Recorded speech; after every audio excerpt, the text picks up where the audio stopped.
Madam President, Senator from Indiana. before I ran for the Senate, I ran a business that started in my hometown. Oftentimes you get criticized when you try to draw the parallel between a business and this place. And I guess it's so different, so it would be easy to make that argument. But in the real world, if you've got a bad idea, you can't just change the rules. You got to outcompete. You got to offer another product.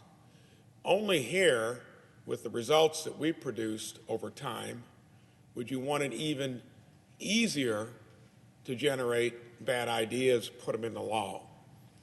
The comparison between state government and here, I think, is valid.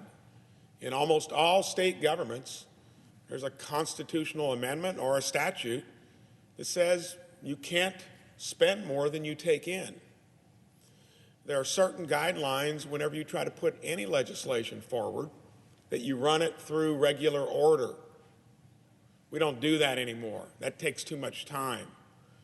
That takes too much effort. And when you try to get rid of the things that work in other places and double down on bad performance, that's what my Democratic colleagues are trying to do. When the radical Build Back Better agenda failed, and now instead of changing their agenda, running it through committees, making it more palatable to get at least one Republican vote, they want to change the rules. Changing the rules of the Senate to enact their failed agenda is just the beginning.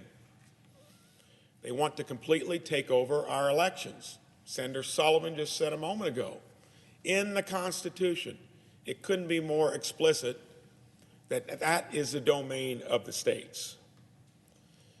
Their plan is to silence those who stand in their way, to campaign the fundamental change in this country in election law, and I don't think the country's going to have it. Thankfully, my Democratic colleagues can't even get all of their own members on board. I think that was the same problem with the Build Back Better agenda. This is just going for something even more extreme, more impactful. It would have a ripple effect for who knows how much and how long down the road. Hoosiers should not have their voice in D.C. watered down by power-hungry politicians who will do anything to get their way. The For the People's Act should be called For the Politicians Act. That'd be a better name, because that is what we're enabling here. States like Indiana, states like Alaska, conduct their elections fairly. And by the way, where were any complaints pre-COVID? Didn't hear of any. You change the rules, then you want to homogenize it across the country. That doesn't make sense. Election integrity measures like voter ID are extremely popular with a photo ID.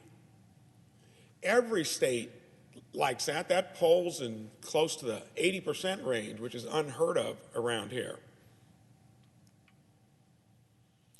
Americans are fed up with the top-down approach. One size fits all. It'd be different if we were knocking it out of the park to begin with. We certainly aren't. We ought to work on the issues we can agree on, and the beautiful system was built when you don't feel that the only way it can get done is by doing it here. Turn it back to the laboratory of the states.